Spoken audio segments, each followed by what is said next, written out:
Assalamualaikum warahmatullahi wabarakatuh. Selamat sore Bapak Ibu. Waalaikumsalam. Selamat sore Bu. Baik Bapak Ibu, gimana kabarnya? Sehat semua?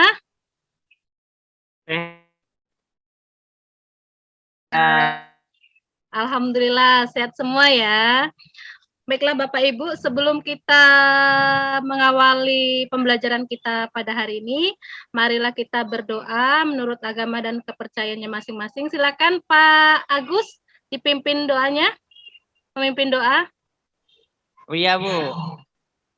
Sebelum memulai kegiatan kali ini, semoga kegiatan kali ini mendapat berkah Tuhan Yang Maha Kuasa, Allah Subhanahu wa taala. Marilah kita berdoa menurut agama dan keyakinan kita masing-masing.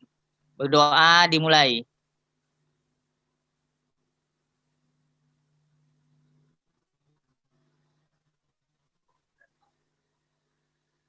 Amin, berdoa selesai.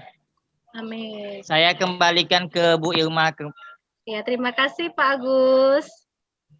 Gimana kabarnya Bu Sutrini Ayu, Bu Wadi, Bu Sri Utami, Bu Hayatin, Pak Agus, semuanya sehat semua kan?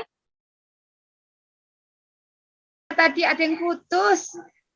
Mungkin sinyalnya Bu ya. Pas pembelajarannya Ibu. Oke, baik. Ya Bu. Sudah siap semua untuk belajar pada hari ini? Siap. Baik Bapak. Ya, baik Bapak Ibu, di sini saya sebagai fasilitator akan memperkenalkan atau mendampingi Bapak Ibu dalam hal program sekolah penggerak. Di sini nantinya saya akan mempresentasikan materinya, yaitu modul ajar ya, modul ajar IPS khususnya, karena kita di sini basicnya guru IPS di sekolah penggerak. Sebelumnya kita ice breaking dulu Bapak Ibu. Ketika saya ucapkan PSP IPS siap, seperti itu ya. Kemudian PSP IPS semangat. PSP IPS oke. Jadi ada 3 ya. Siap, semangat, oke. Oke. Bisa dimulai? Biasa Bu. Iya, siap kayak gitu ya Bu, biar lebih semangat ya. Walaupun sore seperti ini kita tetap semangat. Siap gitu Bu. Ya. Oke, bisa dimulai? Bisa. Ya. PSP IPS siap. Siap. PSP IPS semangat. Semangat. PSP IPS oke. Oke. Ya, tepuk tangan untuk semuanya. Baiklah Bapak Ibu, saya akan mempresentasikan dulu materi saya.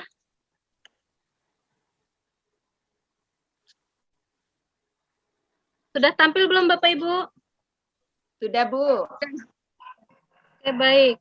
Untuk materi kita pada sore hari ini yaitu tentang modul ajar. Di sini modul ajar ini seperti RPP ya Bapak Ibu, sebelum ketika kurikulum K13 atau kurikulum 2013, modul ajar ini RPP, akan tetapi untuk sekolah penggerak ini modul ajar ini diganti dengan kata modul ajar ya Bapak Ibu. Jadi hampir sama isinya, muatannya. Nah, yang pertama kita akan membahas tentang prinsip penyusunan modul ajar. Prinsip penyusunan modul ajar ini akan memperhitungkan yang pertama, karakteristik, kompetensi, dan minat peserta didik di setiap fase. Jadi, karena kita ini tingkatan untuk SMP, kelas 7 sampai kelas 9, kita masuk ke fase D. Sebelumnya kita sudah mempelajari ini ya Bapak Ibu, dalam CP ya, capaian pembelajaran. Kemudian ada perbedaan tingkat pemahaman, dan variasi jarak atau gap antar tingkat kompetensi yang bisa terjadi di setiap fase. Kemudian ada lagi yang ketiga, melihat dari sudut pandang pelajar bahwa setiap peserta didik itu unik. bahwa yang keempat, bahwa belajar harus berimbang antara intelektual, sosial, dan personal, dan semua hal tersebut adalah penting dan saling berhubungan. Lanjut, yang kelima, tingkat kematangan setiap peserta didik tergantung dari tahap perkembangan yang dilalui oleh seorang peserta didik dan merupakan dampak dari pengalaman sebelumnya. Kita lanjut dari prinsip penyusunan modul ajar. Jadi dalam hal menyusun modul ajar itu ada 4 prinsip yang akan kita buat atau kriterianya. Di sini ada 4 kriteria yang harus dimiliki oleh modul ajar ya. Kriteria yang pertama adalah esensial, di mana pemahaman konsep dari setiap mata pelajaran melalui pengalaman belajar dan lintas disiplin. Kemudian yang kedua, menarik, bermakna, dan menantang. Dalam hal ini menumbuhkan minat untuk belajar dan melibatkan peserta didik secara aktif dalam proses belajar, berhubungan dengan pengetahuan dan pengalaman yang dimiliki sebelumnya, sehingga tidak terlalu kompleks, namun juga tidak terlalu mudah untuk tahap usianya. Yang selanjutnya, kriteria selanjutnya relevan dan kontekstual, di mana berhubungan dengan pengetahuan dan pengalaman yang dimiliki sebelumnya, dan sesuai dengan konteks di waktu dan tempat peserta didik berada. Jadi dalam hal kriteria ini harus sesuai relevan dengan keadaan sekolahnya masing-masing Bapak Ibu. Jadi ketika kita menyusun modul ajar, sama halnya kita menyusun RPP, sebelum kita di kurikulum 2013 ya, kita kan harus menyesuaikan dengan karakteristik peserta didik, keadaan sekolah. Kalau keadaan sekolah kita tidak bisa dipaksakan untuk menggunakan proyektor dan sebagainya, jangan kita paksakan ya Bapak Ibu. Jadi sesuai dengan keadaan sekolah kita masing-masing. Kemudian berkesinambungan, keterkaitan alur kegiatan pembelajaran sesuai dengan fase belajar peserta didik. Jadi fase belajar peserta didik antara SD, fase A, B, C, D, sampai F, kalau nggak salah ya, sampai F. Nah itu berbeda ya keterkaitannya. Dalam hal ini kita masuk ke fase D Bapak Ibu. Kelas 7, 8, 9 itu masuk dalam fase D. Kemudian di sini ada prosedur penyusunan modul ajar. Kita lihat di sini. Ini bentuk infografisnya. Yang pertama, analisis kondisi dan kebutuhan guru, peserta didik, serta satuan pendidikan. Jadi, guru sebelum kita menyusun modul ajar, guru perlu mengetahui kondisi dan kebutuhan peserta didik berdasarkan latar belakang serta sarana dan prasarana sekolah.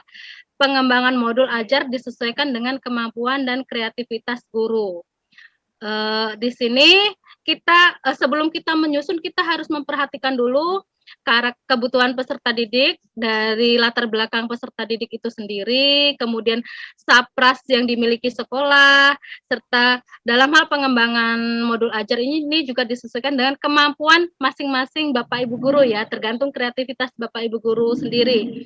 Kemudian tentukan alur tujuan pembelajaran yang akan dikembangkan menjadi modul ajar. Masih ingat tidak Bapak Ibu alur tujuan pembelajaran atau ATP ini apa? Masih ingat nggak Bapak Ibu? Lupa. Ada yang masih ingat? Coba ATP itu sama halnya dengan apa? Kalau kita menyusun ATP, alur tujuan pembelajaran. Ini hampir sama seperti silabus Bapak Ibu. Jadi setiap sekolah itu punya ATP-nya masing-masing ya. Jadi bisa sama dengan sekolah lain, bisa tidak. Misalnya kalau kita dalam hal ada pertemuan MGMP, kita menyusun ATP bersama, itu juga bisa sama. Atau misalnya ATP-nya berbeda, karena mungkin kita lihat kondisi sekolah kita masing-masing. Jadi, dalam menyusun ATP, itu harus guru, misalnya nih kita guru IPS. Jadi kita kumpulkan nih guru IPS, ya. Misalnya guru IPS kelas 7, 8, 9, kita kumpulkan, kita menyusun ATP bersama. Jadi biar di sini tujuannya kita bersama menyusun ATP bersama, harus sesuai, tujuannya harus sama. Dalam satu sekolah itu ATP-nya dalam satu mapel itu harus sama ya Bapak Ibu. Ya, Bu. Kemudian pelaksanaan pembelajaran. Guru melakukan kegiatan pembelajaran sesuai dengan modul ajar yang telah disusun. Jadi seperti halnya kita membuat RPP, dalam hal kegiatan pembelajaran, kita ada kegiatan pendahuluan, kegiatan inti, dan kegiatan penutup. Tuh. Kemudian di sini ada identifikasi dan tentukan dimensi profil pelajar Pancasila. Jadi ketika kita menyusun modul ajar, kita harus menentukan nih profil pelajar Pancasila yang mau kita masukkan di situ. Itu kan profil pelajar Pancasila itu ada 6 ya. Masih ingat Bapak Ibu? Siapa yang masih ingat? Profil pelajar Pancasila apa saja?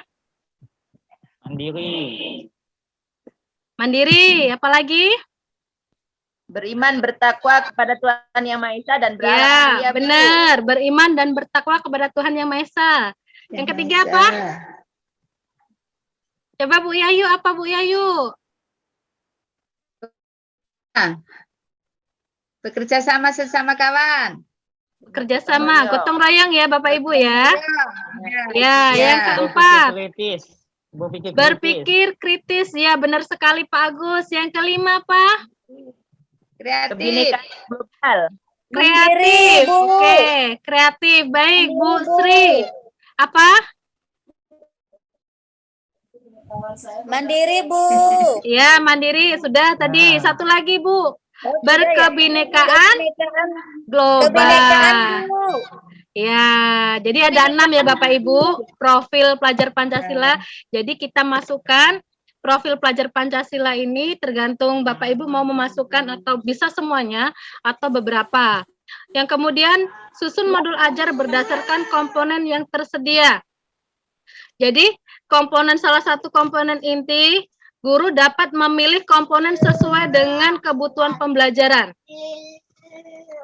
Yang ke-6, evaluasi dan tindak lanjut. Jadi setelah kita melakukan proses pembelajaran, kita melakukan evaluasi atau asesmen.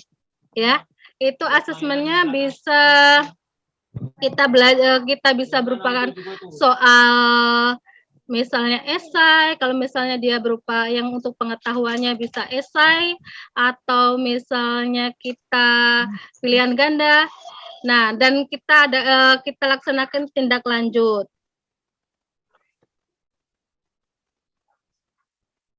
Hal yang perlu diingat, materi ini bersifat pedoman atau petunjuk praktik bagi guru, sekolah, atau stakeholder dalam mengembangkan ATP dan modul ajar.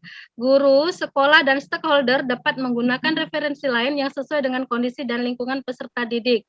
Kemudian pada panduan ini lebih menekankan pada konsep, prinsip, prosedur dalam mengembangkan ATP dan modul ajar. Materi atau bahan ajar, guru dapat mengembangkan sendiri sesuai dengan kondisi sosial, budaya, kemampuan peserta didik, serta tingkat ekonomi masyarakat sekitar. Baiklah Bapak Ibu, saya berikan contoh bentuk modul ajarnya ya. Iya, Bu. Ya, Bu. Oke.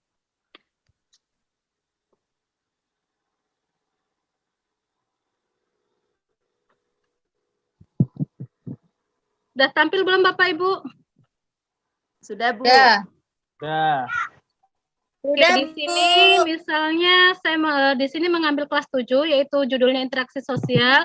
Ini adalah kunci-kuncinya. Ada faktor-faktor yang mendorong interaksi sosial pada materi semester 2 ya untuk kurikulum 2013 saya mengambil materi tersebut. Kemudian kita ada target peserta didik, targetnya siswa reguler, instansinya, kemudian di sini ada model pembelajarannya.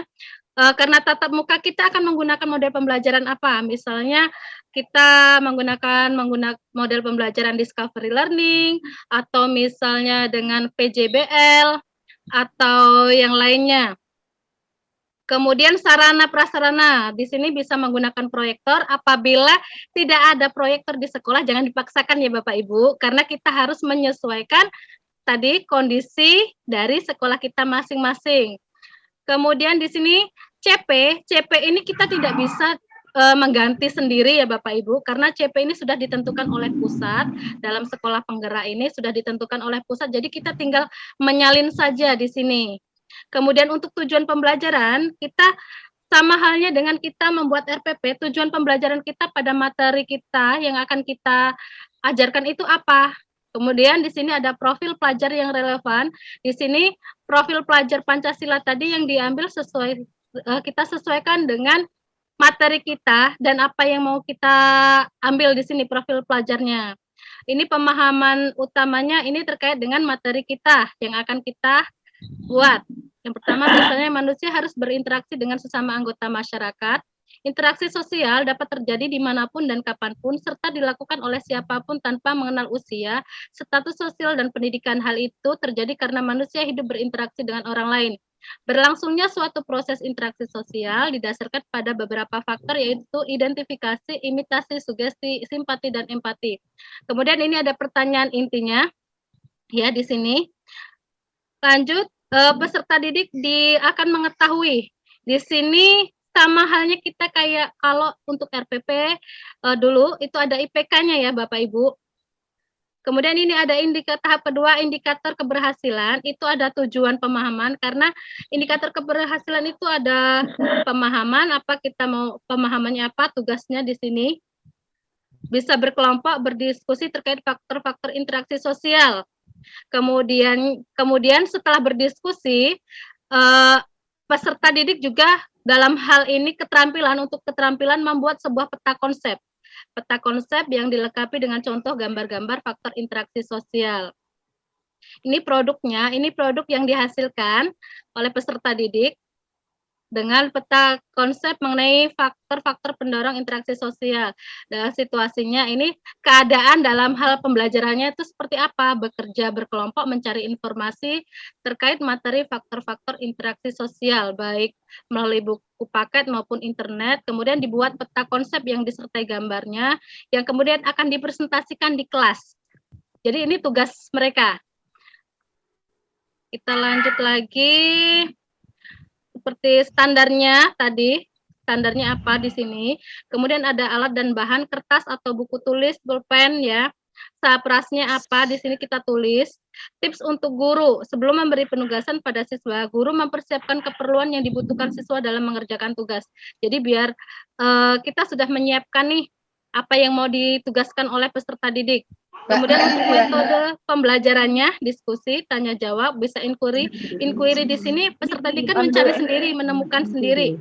Kemudian, nah untuk detail kegiatannya, sama halnya dengan kita membuat RPP, Bapak Ibu, ada aktivitas awal atau kegiatan awal di sini. Kemudian aktivitas inti atau kegiatan inti, di sini peserta didik mengamati gambar. Ini adalah gambar-gambar faktor interaksi sosial, misalnya. Ini yang pertama, ini apa Bapak Ibu? Faktor apa? Yang gambar Superman ini?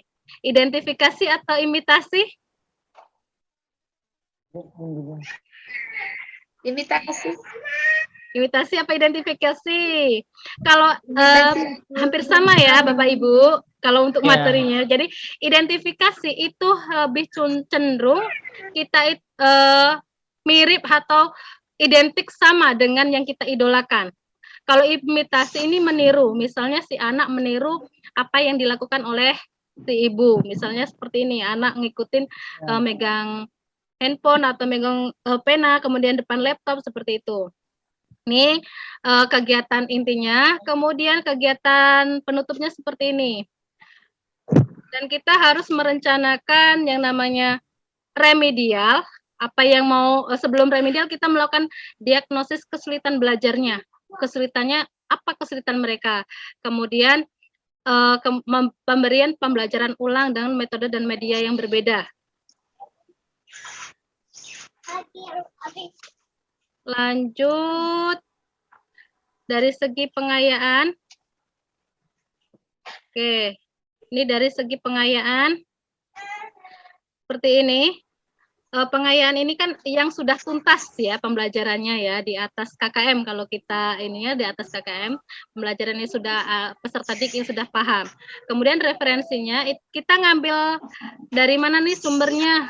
Yang pertama otomatis dari buku, dari Kemendikbud, buku yang saya ambil, kemudian saya ambil dari internet materinya, refleksi guru, apakah kegiatan berhasil, apakah yang menurut Ibu Bapak berhasil dan kesulitan apa. Jadi kita merefleksikan sendiri. Kemudian refleksi siswa juga ini. Dan ini adalah rubrik penilaian asesmen dilakukan melalui observasi. Ini adalah dari segi keterampilannya ya Bapak Ibu, kita ambilnya, diskusinya seperti apa. Ini ada penilaiannya, asesmennya seperti apa.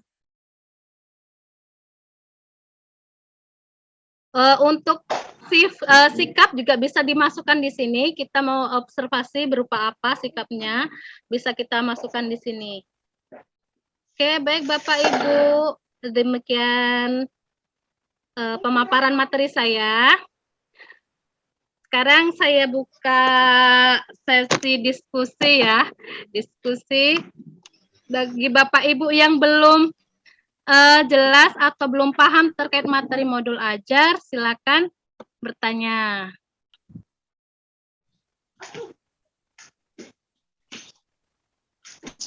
Halo, Iya, Bu. kukira putus Ibu. Enggak, Bu. Di sini jelas, Bu, aman. aman di sini, Bu. Oke, bagaimana Sudah? Bapak Ibu? Mulai? Sudah paham semua? Sedikit yang ingin saya tanyakan. Iya, Bu. Nah, tadi kayaknya kalau saya tidak salah dengar disampaikan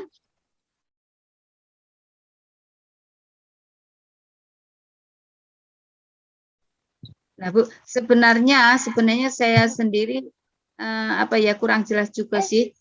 Soalnya kan peserta didik kita itu kan beraneka macam. Iya. Jadi kita menyusunnya nanti, ya memang benar sih kita harus tahu latar belakang anak. Tapi kan ya agak susah juga Bu ya untuk memilah anak itu. Jadi gimana cara membuatnya? Apa iya nak buat lagi, setelah itu kita ulang lagi.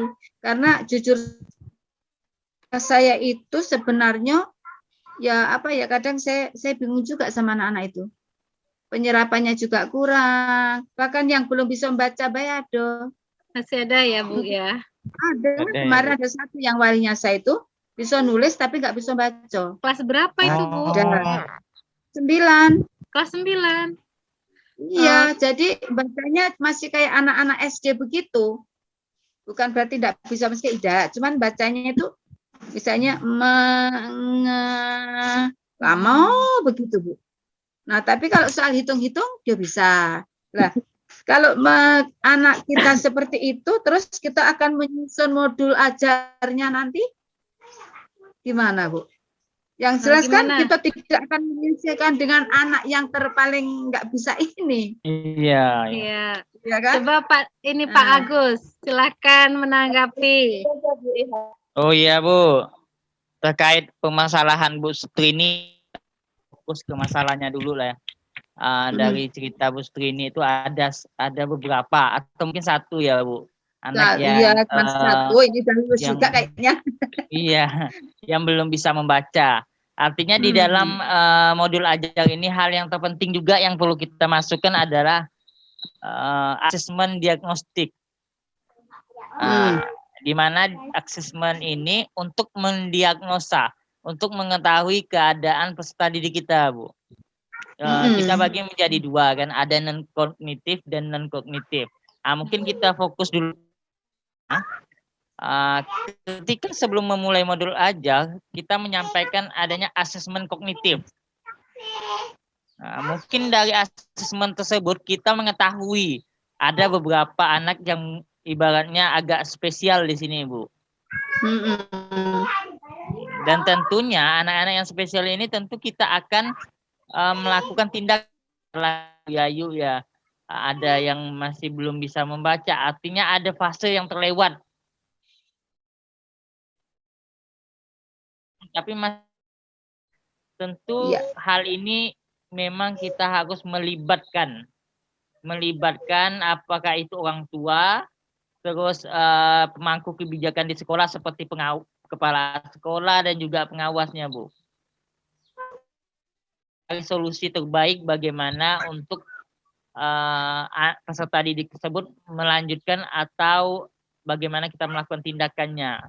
Mungkin itu kita melakukan diskusi. terkait modul ajar, kalau menurut pendapat saya ya Bu, nanti dikoreksi aja Bu Irma. Kalau menurut saya, ketika ada asesmen yang spesialnya bisa menyesuaikan di belakangnya Bu. Ya, mungkin dari saya itu saja Bu Irma, silakan.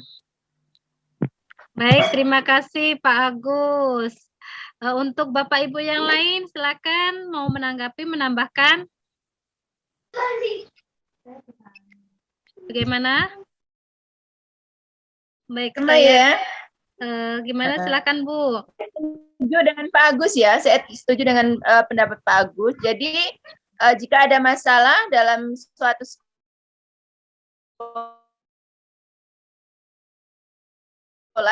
bisa membaca, jadi itu kita lebih menekankan pada asesmen kognitif. Di situ dengan menghadirkan orang tua, kemudian di situ orang tua mencari guru ya atau pendamping yang mendampingi anak tersebut, bagaimana anak tersebut lancar melatih untuk bisa lancar membaca gitu kalau menurut saya Bapak Ibu ya. Kemudian kalau untuk modulnya kalau kita gonta-ganti terus gimana Bapak Ibu kita mau menyelesaikan materi ajar, kita mau ngurusi modul terus gitu. Kalau menurut saya nggak usah diganti Bu, cuman kita tindak lanjutnya aja, kita tambahkan di situ di bawahnya kemungkinan ya. Itu menurut saya. Berarti modul tetap berjalan, cuman kita perhatikan anak itu dengan spesial gitu Bu ya. Ya.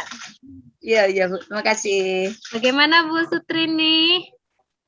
Ya, oke Bu Fas. Ya, baiklah, saya tambahkan ya, saya berikan penguatan sama saya benar yang dikatakan Pak Agus, Bu Wadi. Jadi sebelum kita membuat modul ajar, kita harus mendiagnosis dulu sih, harus mengidentifikasi dulu. Mengidentifikasi dari anak ya. Jadi karakter anak ini seperti apa sih?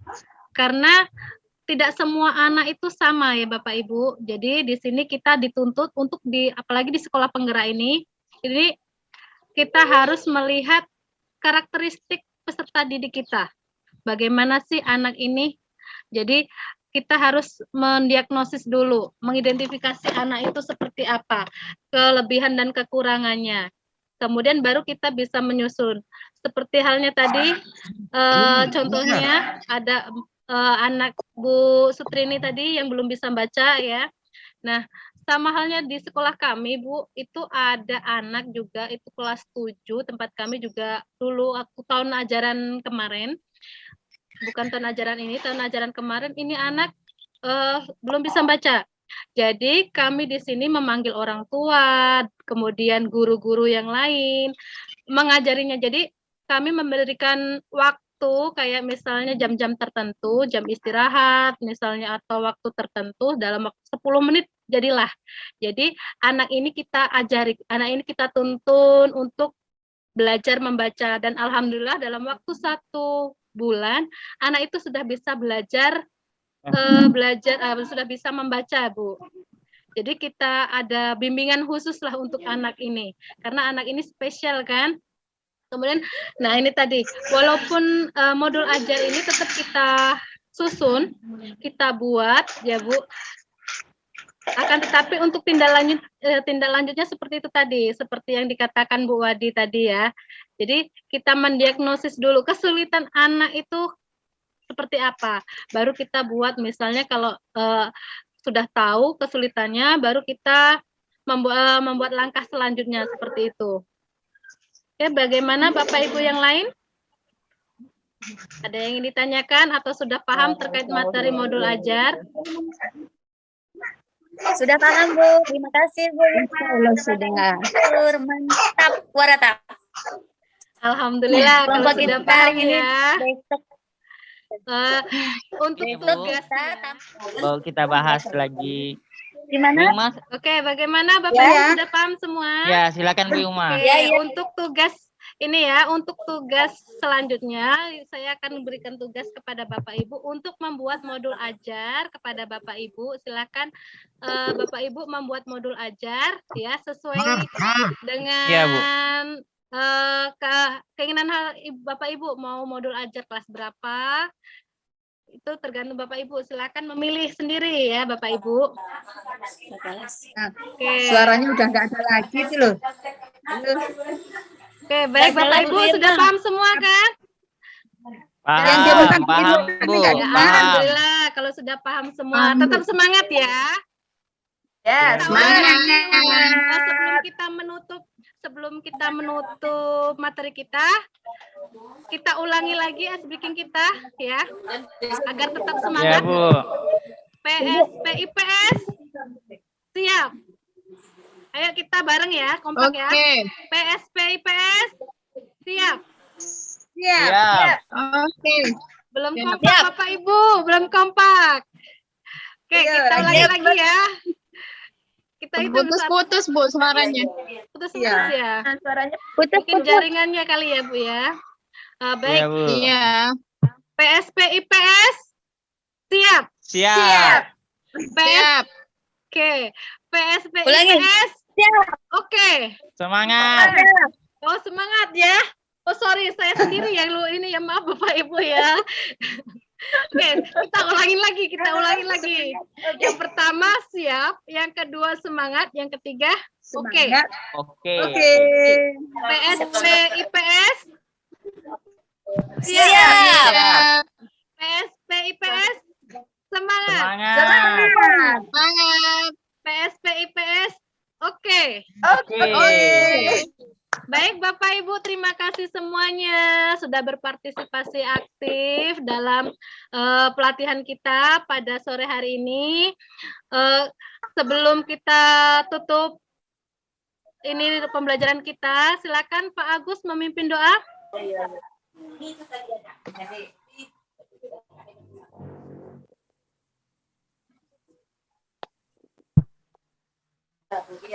Agus, silakan memimpin doa. Oh iya, Bu, sebelum menutup kegiatan kali ini, semoga ilmu yang kita dapatkan hari ini bermanfaat untuk kita pribadi maupun di sekolah dan sekitar kita.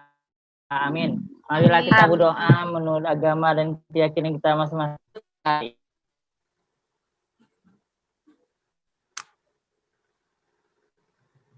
Berdoa selesai. Baik, terima Saya kasih kembalikan Bapak ke Ibu Bu Ilma. atas waktunya. Saya izin live ya.